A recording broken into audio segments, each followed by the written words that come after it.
I'm late. I was running around. Oh, like, I made it. I Just a mean, few minutes, I guess, but we're honored you're even here, given how uh, busy you are and must be. It's so good to see you.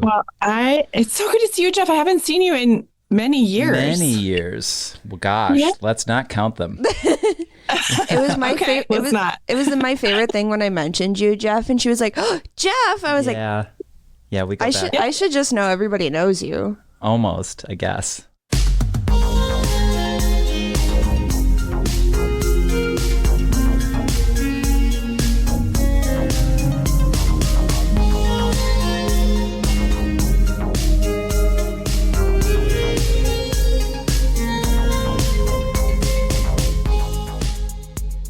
Amanda, how are you? Yeah. So good to see you. And we saw each other, Emma, in Grand where? Haven. Grand Haven. At It was in the- Holland. Yeah, it was the Bookman. It was before you were going to Holland the same day. It was so funny because I wanted to go to your tour and I was like, I'm not going to be on that side of the state. And then I was wrong because Wow. my brain is a soup.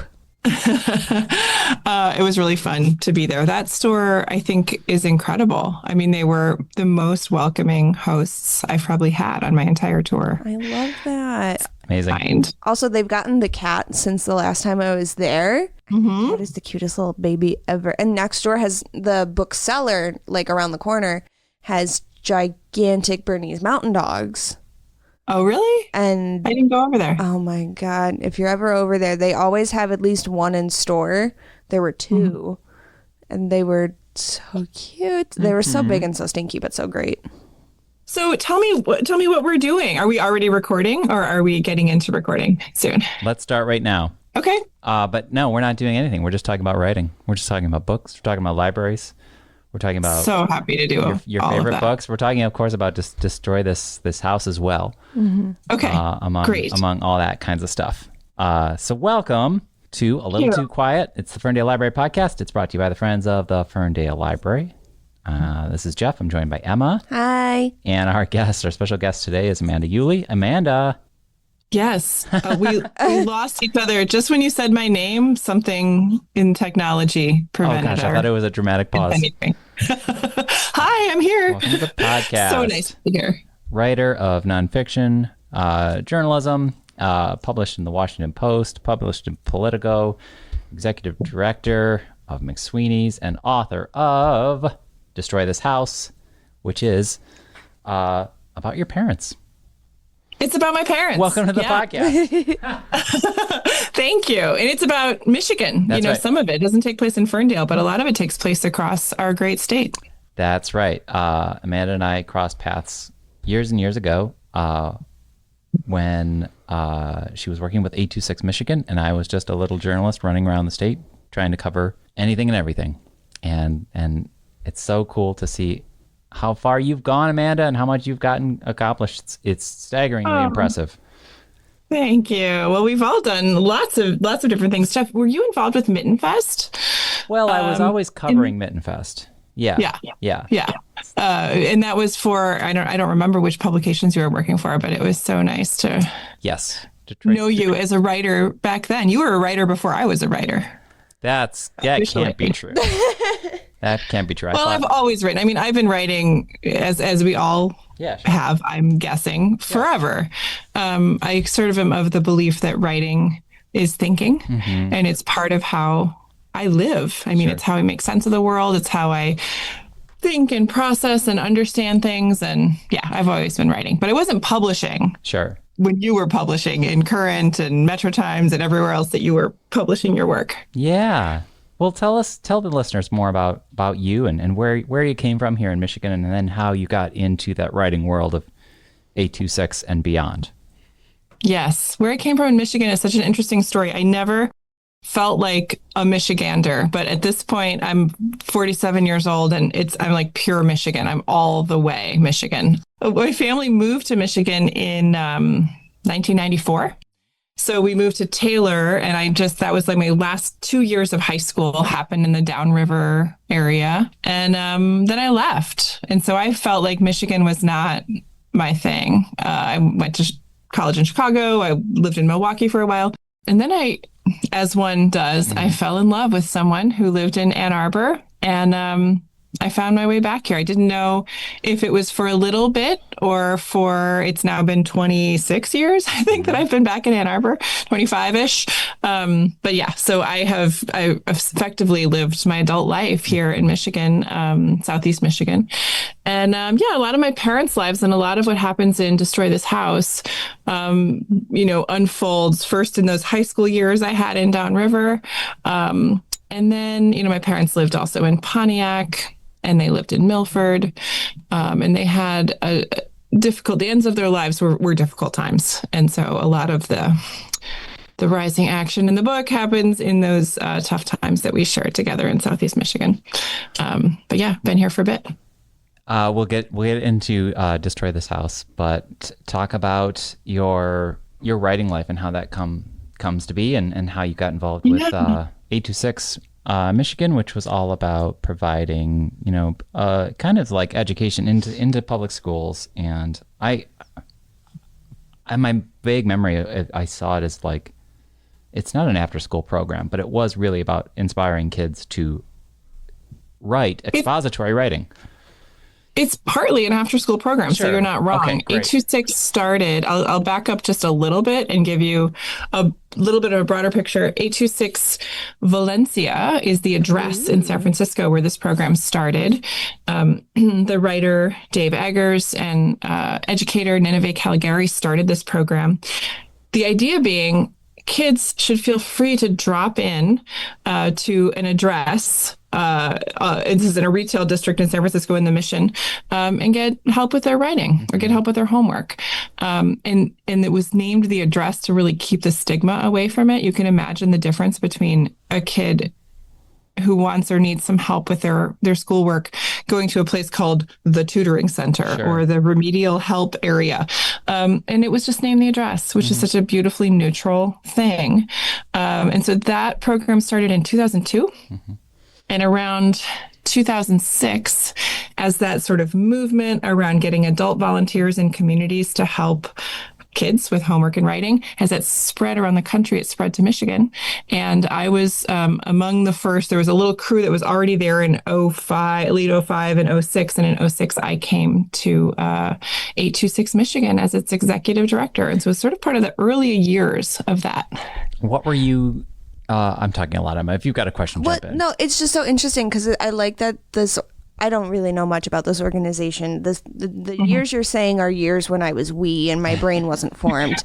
But you saying 826, I thought that was like Ann Arbor, like 82, like 8 squared. So I was thinking this was just an Ann Arbor thing. 826. But that's really cool that it's like all over the country.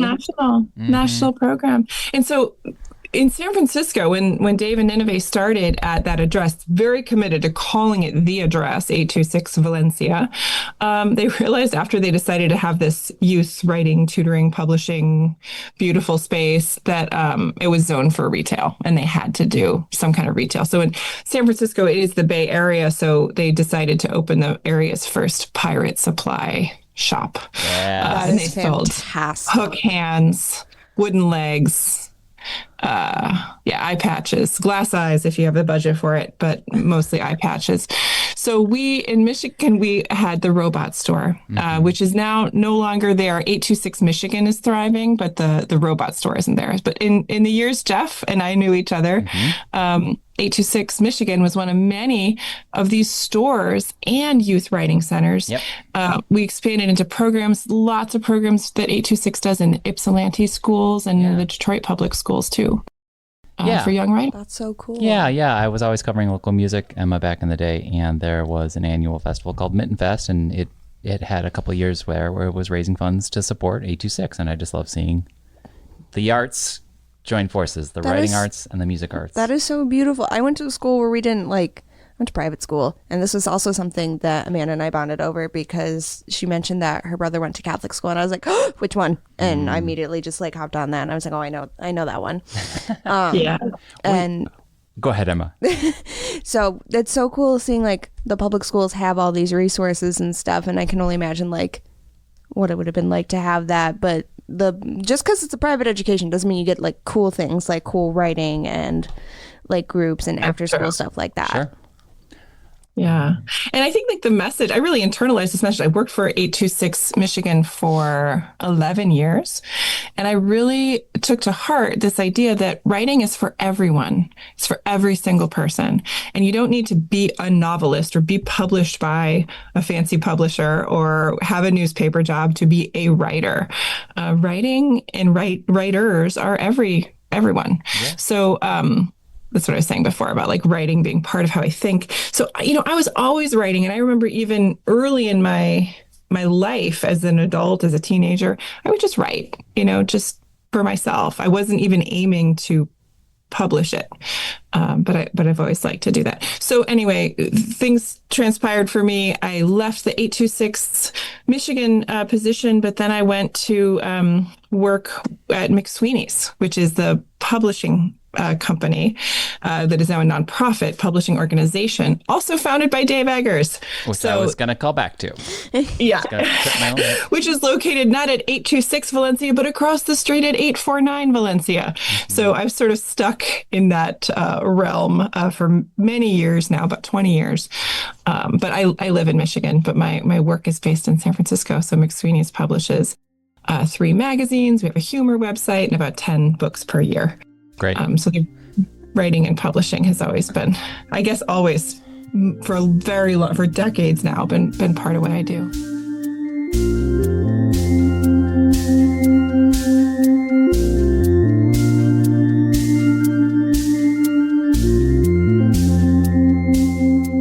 Also, Jeff just watched me Google Dave Eggers because I was like, it sounds so familiar, and I do recognize him from the covers of his books. I do think I owned The Circle at one point. Yes, I was going to let Emma know that Dave Eggers continues to be writing and being great, but for elder millennials like Amanda and I, it was like this cultural linchpin and McSweeney's and the staggering work of heartbreaking work of staggering genius, which was a memoir.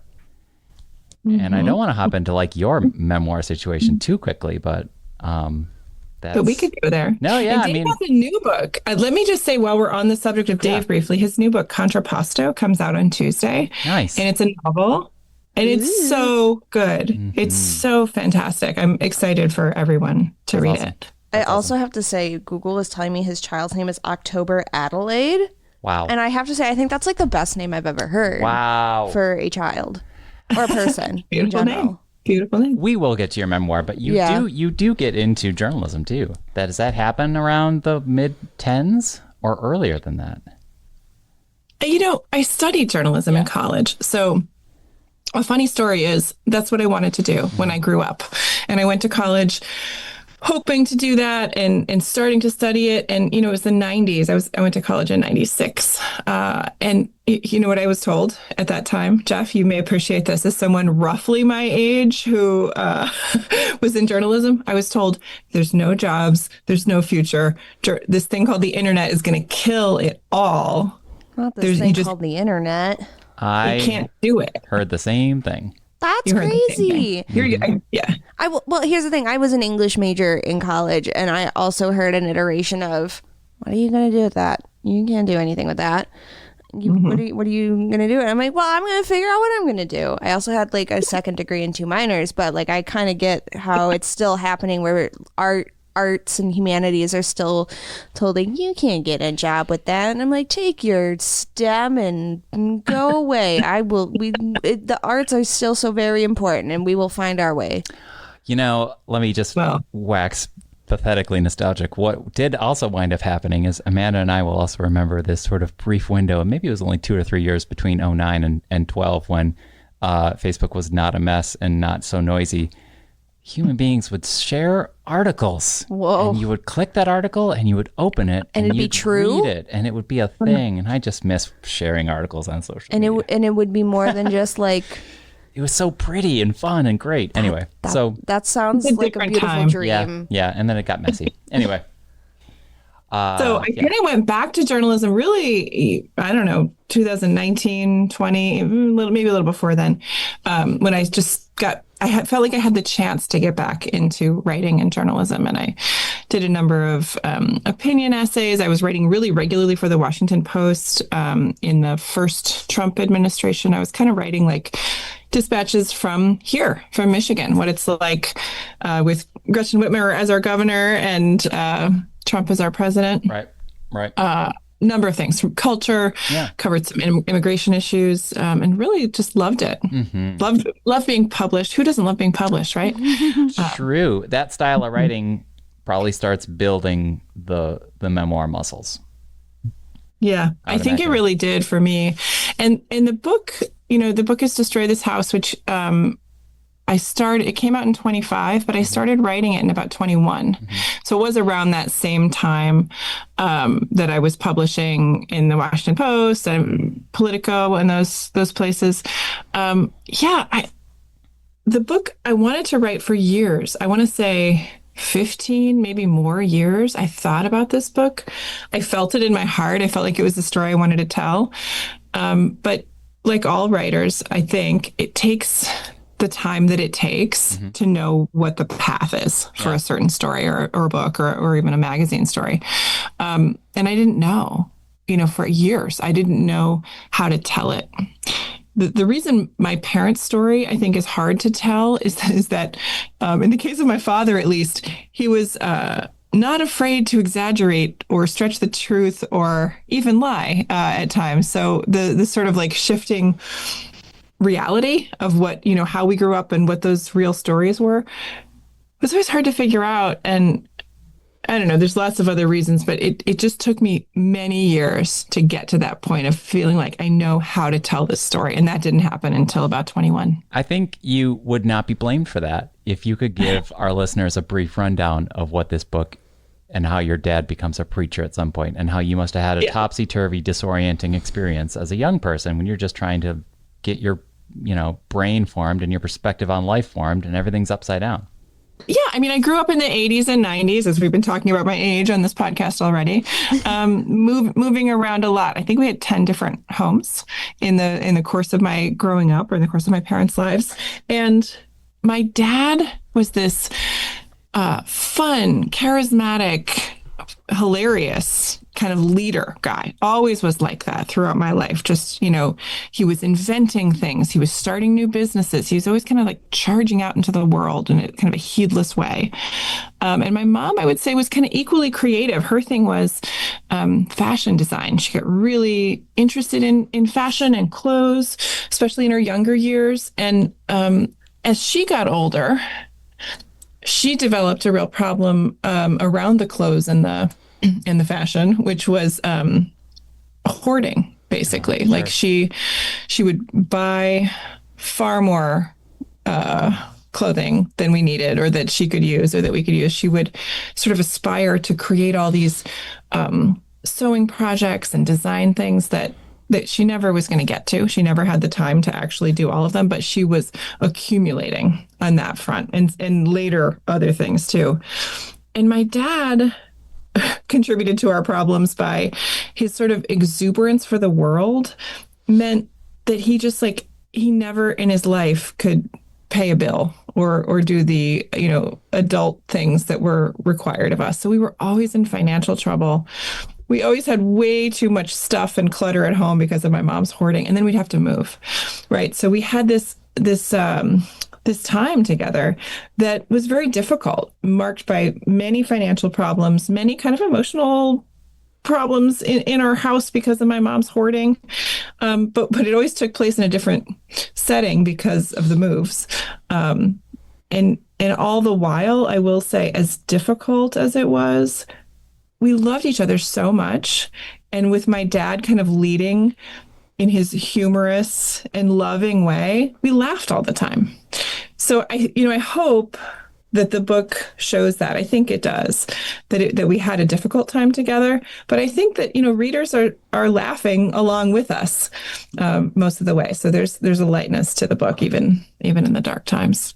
You speak about it with so much peace and with like kind of all the upheaval as a child. It's kind of like impressive. Hard won to see like how you've come, how was it coming, like not to terms, but like not letting it, because I feel like if anybody else went through this, I would have, therapy would be like number one. Like, it feels like this is just so much change and movement and dealing with so much. And so it's just kind of like, what was your process on, like, I hate saying coming to terms, because it's not like it has like because you have such a positive and such peace with how it sounds like how it was. So I just kind of like want to pick your brain about coming to that place.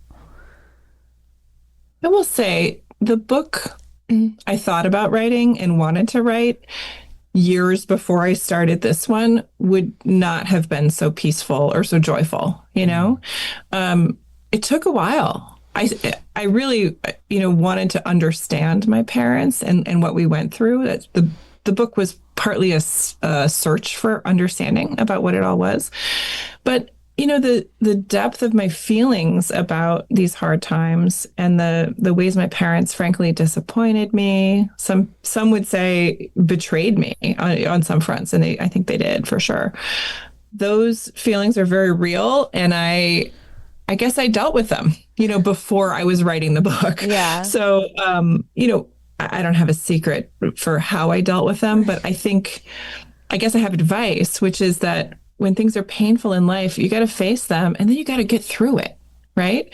I don't know who I would be if I were still at 47 years old. My parents have been gone 10, 15 years.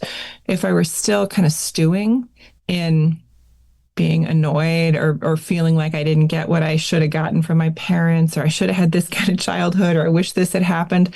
It's over, So for me, just getting through it and building the kind of life that I want, which I very much have and I'm very happy with, that's it. So whenever you can move through something, not artificially quickly, but whenever you can do that, I think you're in a much better place to understand it, to analyze it, to write a book about it, to just live for you, not for others. I think it's such a rich subject to mind, because I think we all have very unique experiences, or not experiences, relationships to our parents. Yes. And the way we think about them, or the way we understand them. And we're all going to have different paths of what we come to as far as how we feel about them. And also that path's ongoing, which is part of what makes this book so interesting for the reader to experience. Yeah. I think that's where people are really connecting. It's funny. I think the marketing around my book has a lot to do with hoarding, and there's hoarding. Like, trust me, my mom had a lot of clothes. There was also a food hoarding situation. There's some gross out stuff, but I don't think you need to have any experience or interest in hoarding to connect with what the book is about, which is about having, frankly, difficult family members or family circumstances, loving them anyway, getting through it. That's what we did. That's the real thing that we did together, not conquer hoarding. I still don't know how to address the hoarding problem. It also takes a long time to find the story. And so when you're doing drafts and then rewrites, you're not only like shaping this story, but you're simultaneously, you, human Amanda, and your emotions and memories are also changing and evolving as you go, which is something I'm pushing away the cliche of like, or the possibility of, does time heal things? Maybe it does, maybe it doesn't. Doesn't for everybody, but time certainly just changes the way you're thinking about it. And so that's cool to see you reflecting, both in your day-to-day, perhaps meditations, and then on the page too. And also within the cover, I do want to shout out the cover of Destroy This House. I know this is a podcast, and I cannot magically show a picture of the cover, but I want you to talk about, because when I heard you speak in Grand Haven and you gave like the backstory of it, it was just really beautiful, and I just want other people to hear about it. Oh, thank you. The cover means so much to me. It is a picture. If you don't know the book, or you don't know me, you see a picture. The title of the book is there, and the photo behind the title is a house and a lawn in sunshine, and a young girl in the front, and that girl is me. It's Easter morning, 1985, so I was 6 or 7, and my mother had designed and made this dress for me, which was an Easter outfit. I have better, like more clear photos that show the full outfit, which I want to tell you, it is pure 80s. It is like dove gray and seashell pink. It's like a two-piece little suit situation. Got a hat on. So my mother made that outfit, and then I was so dressed up, and it was so early in the morning. We went to like sunrise Easter morning church, and the light was just sparkling in the yard. And I remember asking my dad to take my picture. So that's a photo that my father took of me wearing this outfit my mother designed. So it's very much like my parents' portrait of me, and the book is my portrait of them. So that's why the cover means so much to me, and I think it conveys what happens in the book. It looks a little, it's like a little ominous, but it's also the type is in pink, so like it's fun too. The type's in pink. The faded energy looks like a faded memory of some kind, and the text has just like 2 to 9% chaotic energy to sort of like imply. Because it's a little like off kilter. Yeah, exactly. Yeah, they're a little twisty-turny. So that's obviously a wonderful. I think the chaotic energy was higher than 2 to 9% in my childhood. But sure. yeah. But like as a cover of like, okay, be ready. There's some. And I feel like from the cover, it's like you don't quite know what you're getting into, and then it slowly all starts to come together and make sense, and you realize like how it all works together. And I think that's really amazing. Well, I think that sense of like slowly figuring it out is what I was trying to do in the book. And if you read it in the beginning, I am a child in the beginning of the book, and it's very childlike understanding of like how my parents were operating. And then then I gained more understanding as we went.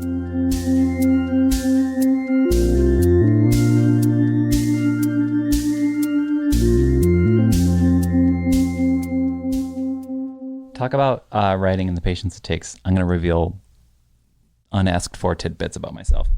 Amanda, because you should know this. And you should know this too. You should know this too. I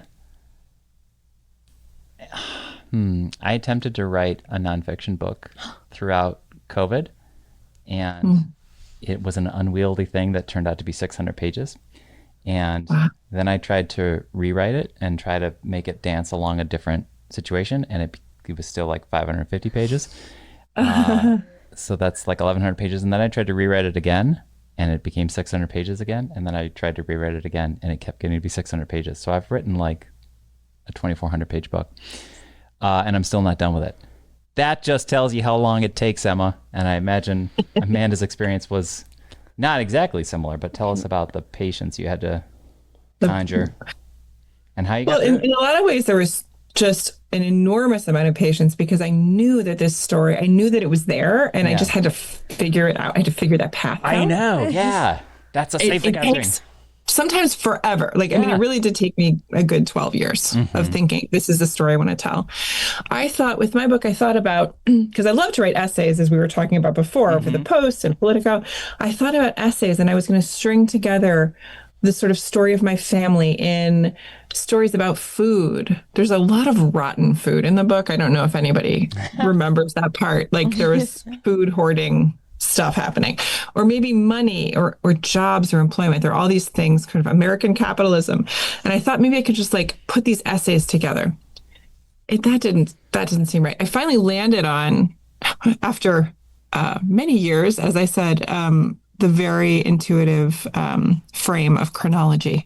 So front to back, start to finish. This is the story of my family. So I just started in the 70s.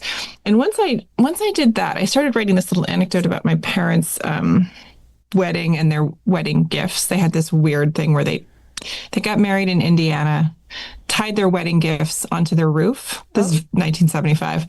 And then they drove over the weekend that they got married to West Virginia, where my mom had a job. And the wedding gifts apparently flew off the car. Like, around Kentucky, things started just dropping off the car. And they didn't stop. They would tell the story all the time, and they would say, well, we lost the candlesticks, we lost the salad bowl. They left them behind. And this sort of, like, I think it speaks to like who my parents were. Like, they didn't operate in what I would say a normal way, their relationship to possession. So anyway, once I wrote that anecdote, I felt like my parents were characters in this story that I wanted to tell, and sort of novel-esque. So it's really a narrative. And then I sat down and did it, and it took me 2 years. And I wrote on Saturday mornings. I just like sort of knew, start in the 70s, start at the beginning and just keep going. My process, because there was so much uncertainty about like what was real, is that I, would write from memory, and then I would stop, and then I would go back and try to find all that I could to back it up. Like, and there were things I found that were resources, letters, photos. My parents, weirdly enough, were in our local newspaper a lot when we lived in southern Indiana for a while. So that was a really satisfying process for me as a journalist to kind of look into them that way. And that was the process. And that's kind of cool to like see them from the outside as well. So you're not only writing this from as their child, but you're like investigative journalisming. So like everything got to come together in this one project. Yeah, I have to say it was so fun because I was expecting to be surprised a lot. I was expecting to write what I remembered and then look into the, Indiana newspapers or whatever and discover I had it wrong. But I had it right almost all of the time, which was beautiful. And I learned a little bit more. I learned things that I wouldn't have been noting when I was like 9, but I noticed in the newspaper, when I was in my 40s looking back at it. Well, and also you have a brother. And so yes. Was he, I know the answer because you talked about it, but I'm going to ask for the group. How instrumental was he in like some writing of your scenes and writing your memories and going back like, did this really happen? Or like talk about like how that shared experience like helped your writing. He really validated, much the way the newspapers and the research did, he really validated everything that I wrote. And I was showing my brother the book in sections. When I finished a section, I would show it to him and see what he thought and see if he remembered anything differently. Every time I did, frankly, I was sort of holding my breath, hoping that I didn't, hallucinate something the way the way one does. I hoped that he remembered it the same way. And he did. I mean, like again and again and again. He was crucial, though. I remember him mentioning something, just like the things that he remembered about how my dad spoke. He remembered some things that were additive to that. Like he was texting me at one point when I was writing the book, and he would say, "Remember when Dad would come home and he would be tired and he would say, 'Man, my dogs are barking.'" You ever hear that sort of old person about your feet hurt or you're tired?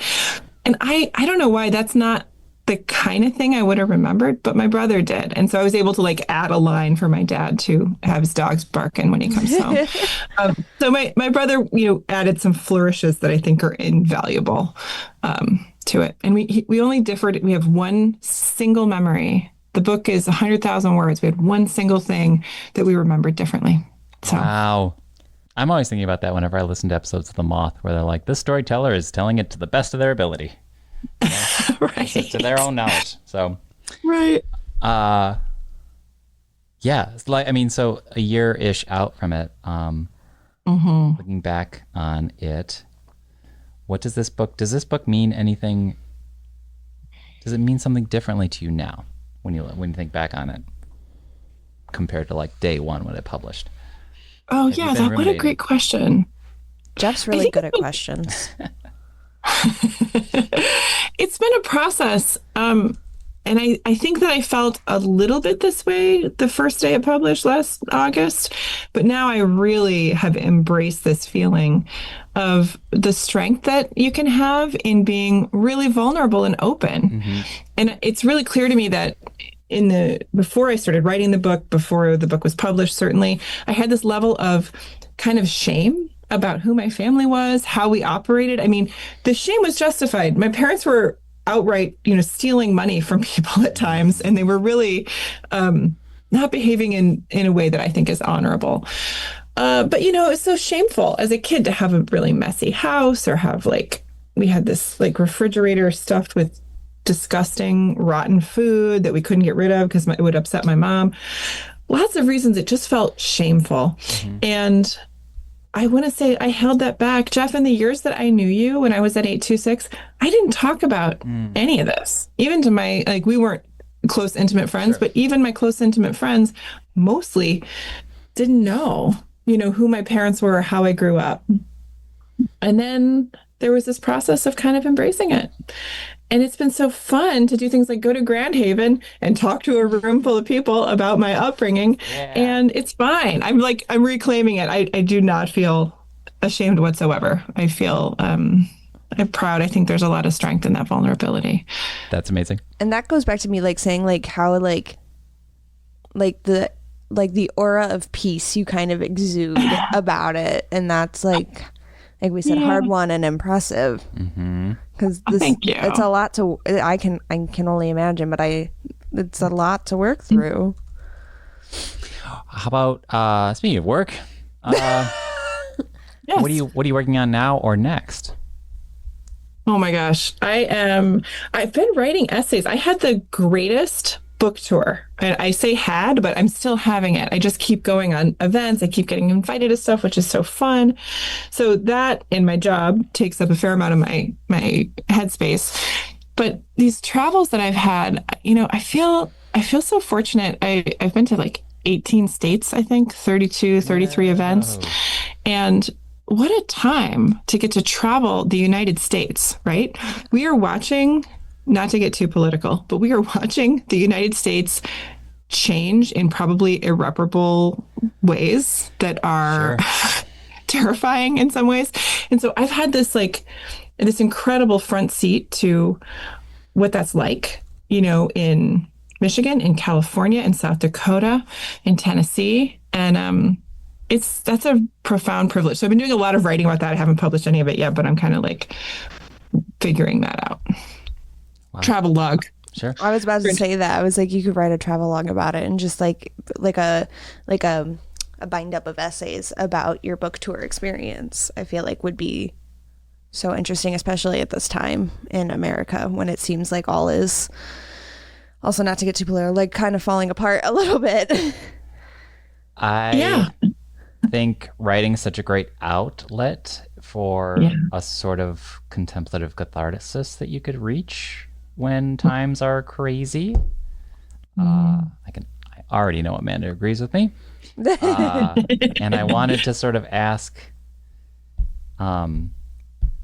about anything else you find very fulfilling about the whether it's more of an op-ed column or an essay sort of situation, or even the travelogue, what you find most fulfilling about that, I don't want to say style of writing, but format, etc.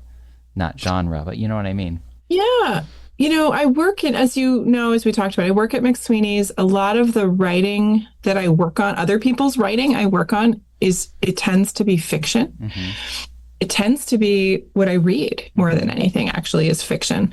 I just love novels and, that's like my life. But I got to say, I have zero interest in writing fiction. Absolutely none. And I don't know why that is, other than, to me, the truth is so fascinating. Uh-huh. And that was so compelling. That's what drew me to tell my parents' story after all that time. I just kept wanting to do it. And that's because I think that our real world is beautiful and, and it's also desperate and weird and perfect in its flaws. I just love the real world. And I don't know. It's very satisfying to write about and to live in. That's awesome. It's also harder to write about. So again, more things you didn't ask about me. Also during COVID, I did write a book of fiction and You did? Yep. And I only needed 2 drafts for that. Where are these books, Jeff? Yeah, where are they, Jeff? Deleted. Not 4,000 that it took for the nonfiction one. But so there's, I don't know. I'm saying that with respect for the nonfiction writing style. What I'm learning from this is we need to get Jeff an agent. Nope. You really you gotta Let's get Jeff published on some of these books. No. Yeah. I'm just saying, it's worth it. It's worth it to stick it out. Where are you going next? You might have mentioned this earlier. What's your summer look like? Next week is wild. I have 3 events for other people's books that Okay. I'm that I'm doing, so not for mine. Yeah. But I'm actually going to be in conversation with Jess Walter for his paperback, So Far Gone. Okay, That's it. awesome. That's in Ann Arbor at the library. We love public Yes, we libraries. do. Yes. And then I'm doing a couple tour events with Dave Eggers for his novel Contrapposto that comes out next week. So that's in Toledo and Traverse City. I knew about the And Traverse then City one. I got a couple more event books for Destroy This House as well. So I'm going to be in Lansing in the end of June, and then in Farmington Hills in August, I think. And then I kind of slow down a little bit until the paperback comes out, which is in November. Okay, Ew. awesome. Oh my God, me and the paperback will have the same Oh. birthday month. I wanted to ask, Ooh. and I should just reveal that I went to your website just now and I ordered a copy, and I think it'll be maybe signed because it's coming from Literati, which is cool. Oh, yeah. But there's I'm going there tonight. I could have just gotten you one, Jeff.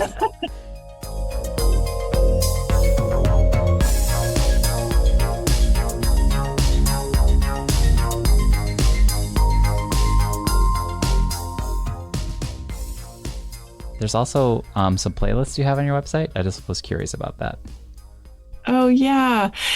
So much of my kind of breaking out from my parents' household, coming of age, if you will, was happening in the 90s in Detroit when I was, growing up. And I would see musicians, especially female musicians, who just sort of embodied this creativity and freedom and openness that I craved so much.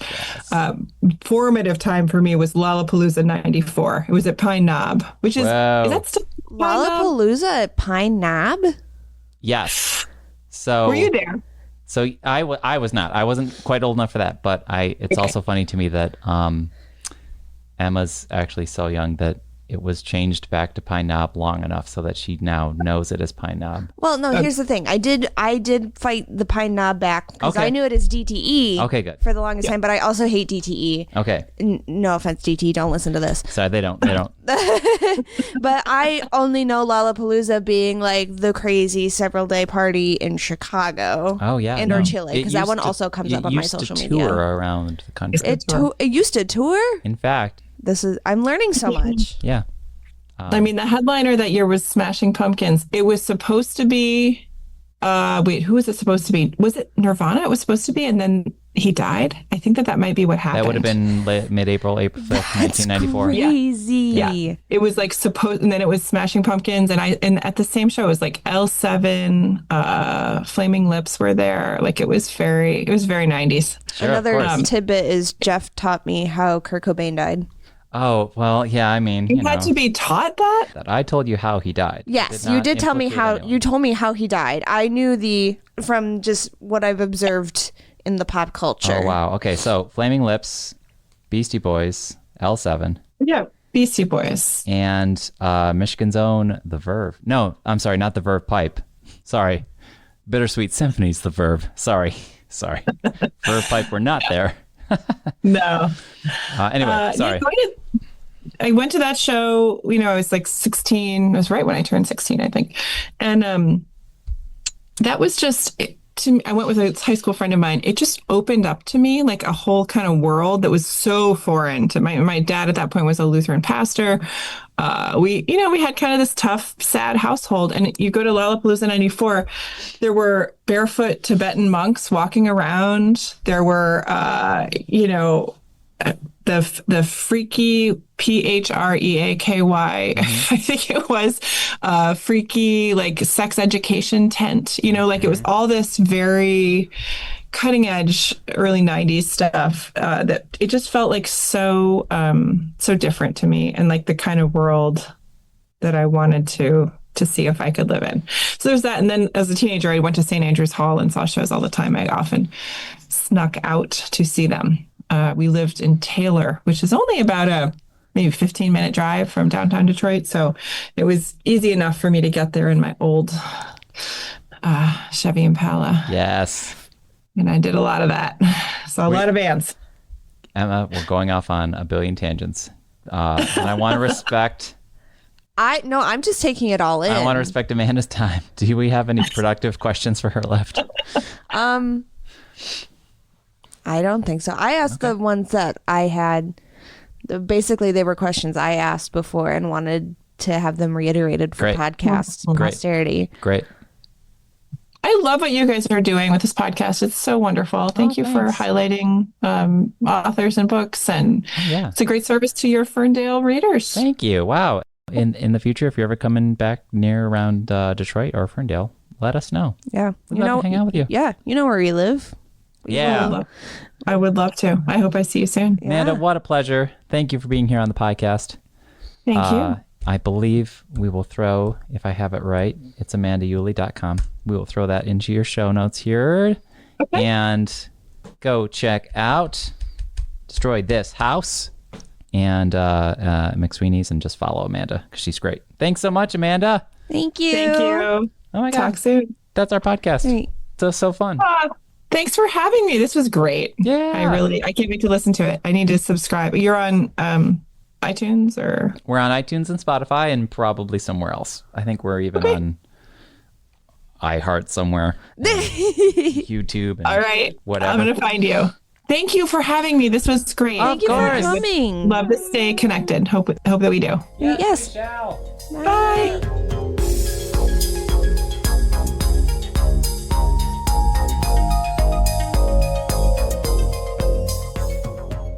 Okay.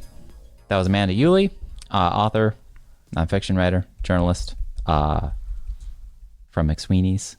Started working with 826 Michigan, spreading the good word of writing to the kids out there in the world, and now has Destroy This House, an excellent memoir out there in the world. And we'll probably be hearing more from her very soon. And thanks to Emma for getting her on the podcast.